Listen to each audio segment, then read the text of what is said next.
किसी ने बड़े कमाल की बात कही है, पानी में गिरने से इंसान की मृत्यु नहीं होती, इंसान की मृत्यु तब होती है जब उसे तैरना नहीं आता।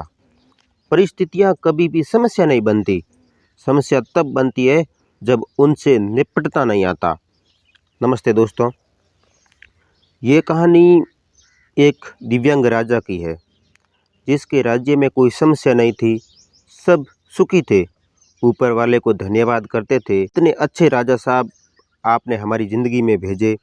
वो राजा दिव्यांग था, उसकी एक आँख नहीं थी, एक पैर नहीं था, लेकिन राजा को इस बात का कोई मलाल नहीं था।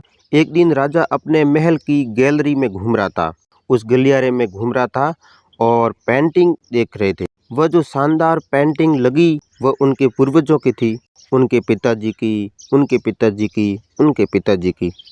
राजा घूमते घूमते उस पेंटिंग को देखते देखते निहारते हुए सोच रहा था कि कितने सूरवीर खानदान में जन्म लेने का मुझे मौका मिला। ऊपर वाले का धन्यवाद है, मेरे पिताजी इतने सूरवीर थे, उनके पिताजी इतने सूरवीर थे। वो देखता चला जा रहा था और जब आखिरी पेंटिंग को देख रहा था और उसके बाद में जब खाली जगह को देखा तो वो चिंता में पड़ गया। उसे मालूम था कि जो यहाँ पर पेंटिंग लगेगी वह उसकी लगेगी। इस बात की चिंता नहीं थी कि वो मरने वाला है या मर जाएगा, मरना तो सबको है। चिंता इस बात की थी कि वहाँ जो पेंटिंग लगेगी वो कैसे लगेगी। राजा सोचने लगा, मेरी एक आंख नहीं है, एक पैर नहीं है, इस गलियारे में इतनी शानदार पेंटिंग लगी है, मेरी वाली सबसे खराब लगेगी, सबसे गंदी लगेगी।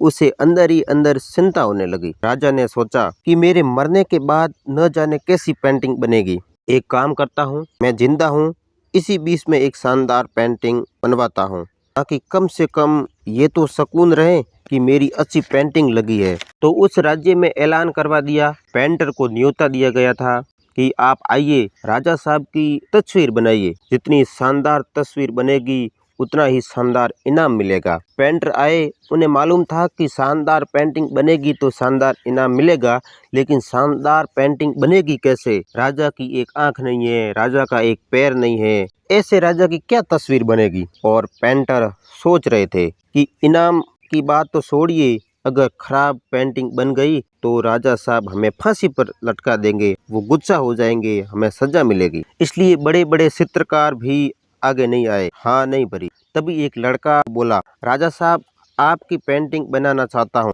मुझे 24 घंटों का वक्त चाहिए। बड़े बड़े पेंटर आश्चर्य में पड़ गए कि लड़का क्या चाहता है, फांसी पर लटकना चाहता है, राजा को गुस्सा दिलाना चाहता है, ये क्या पेंटिंग बनाएगा? राजा को भरोसा था, उसने बोला ठीक है, बना कर लाई। अगले दिन वो लड़का पेंटिंग बनाकर लाया। दरबार भर चुका था, दूर दूर से लोग आए हुए थे देखने के लिए कि लड़का राजा की क्या पेंटिंग बनाएगा। लड़का जब वो पेंटिंग बनाकर लाया तब हर कोई ताली बजाने लगा, सीटी बजाने लगा। राजा ने जब वो पेंटिंग देखी तो वह खुश हो गए। राजा ने सोचा कि वाह, इतनी अच्छी पेंटिंग तो पूरे गलियारे में नहीं है, ये अब तक की सर्वश्रेष्ठ पेंटिंग है। राजा ने उस लड़के को बहुत बड़ा इनाम दिया। आप सोच रहे होंगे कि लड़के ने उस राजा की क्या पेंटिंग बनाई होगी, जिसकी एक आंख नहीं है, जिसका एक पैर नहीं है। तो उस लड़के ने राजा की पेंटिंग घोड़े पर सवार दिखाई। एक साइड से वो तस्वीर थी जो राजा के पैर दिखाई दे रहे हैं और राजा तीरंदाजी कर रहा था, निशाने साध रहा था। जब निशाना साधते हैं तो एक आंख बंद होती है, तो उस लड़के ने वही आंख दिखाई जो राजा की आंख नहीं थी। तो इस तरह से लड़के ने एक आंख बंद कर दी, एक ही पैर दिखाया, राजा को घुड़सवार दिखाया, निशानेबाज दिखाया। इतनी कमाल की पेंटिंग बनी जो अब तक की सर्वश्रेष्ठ पेंटिंग थी। उस लड़के के सामने भी चुनौती थी, संकट था, उसने सकारात्मक का साथ नहीं छोड़ा, पॉजिटिविटी का साथ दिया। मैं आप सबसे भी यही कहूँगा कि किसी भी परिस्थिति में अपनी सोच को हमेशा सकारात्मक रखिए, ताकि आप हर परिस्थिति की समस्याओं का समाधान कर सकें। आप पॉजिटिविटी का डोज लेते रहिए।